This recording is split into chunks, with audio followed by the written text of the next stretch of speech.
Leader of opposition Sunil Sharma मेरे साथ मौजूद हैं। सर, जिस तरह से आपने कहा सबसे बड़ी उपलब्धि जो है आर्टिकल 370 का एब्रोगेट होना और जो सिक्योरिटी सिनेरियो है जम्मू कश्मीर में उसमें बदलाव आना, किस तरह से आप इसको देखते हैं? देखिए, अगर जम्मू कश्मीर के परिप्रेक्ष्य में देखें तो ये केवल बदलाव नहीं, ये एक हिस्ट्री चेंज हुई है जम्मू कश्मीर में।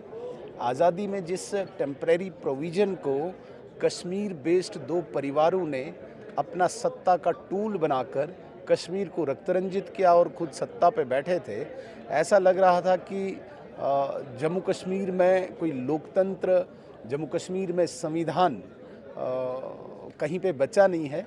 और जिस प्रकार से जम्मू कश्मीर को 370 ने अलगाववाद, आतंकवाद, पत्थरबाज और अनेक इस प्रकार की अराजकता का एक इकोसिस्टम दिया, उसको 370 के निरस्तीकरण के बाद एक टोटल यू टर्न हुआ है।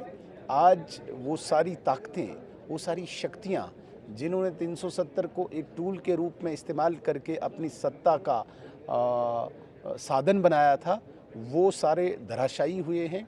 आज टोटल वातावरण बिल्कुल बदल गया है। ये मैं कहता हूँ कि बिल्कुल, मैं ये नहीं मानता कि टेररिज्म बिल्कुल 100% ख़त्म हुआ है, लेकिन ख़त्म होने की दिशा में है। पत्थरबाज आज बिल्कुल नहीं है, अलगाववादियों को उनके ठिकानों पे पहुँचाया गया है। तो 370 उपलब्धि नहीं है, ये हिस्ट्री चेंजिंग है, जम्मू कश्मीर की तारीख चेंज हुई है। स्टेटहुड के मुद्दे पे जो है ये बात हो रही है कि सब जाके जो है जंतर मंतर पे प्रोटेस्ट करेंगे। एक तरफ जो है चीफ मिनिस्टर पीएम मोदी से भी मिलते हैं, कैसे देखते हैं? देखिए, सबसे लंबे कार्यकाल निर्वाचित प्रधानमंत्री का कीर्तिमान नरेंद्र मोदी जी ने जो स्थापित किया, और पहला व्यक्ति जो जम्मू कश्मीर का बधाई देने पहुंचे हैं, वो नरेंद्र मोदी को बधाई देने पहुंचे, वो मुख्यमंत्री उमर अब्दुल्ला जी हैं।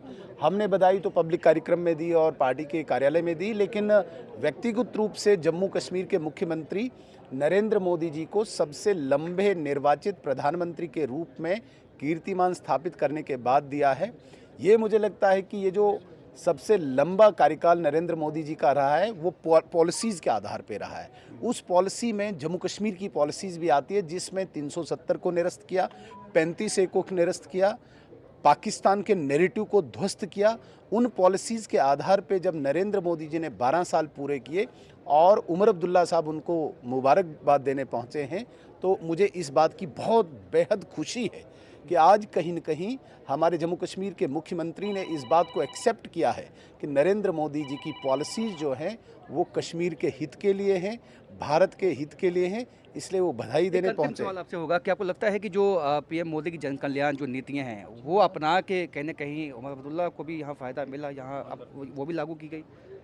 देखिए, उमर अब्दुल्ला को क्या फ़ायदा हुआ, क्या नहीं हुआ, लेकिन जम्मू कश्मीर की जनता को बहुत लाभ हुआ है, जन कल्याणकारी योजनाएं हैं।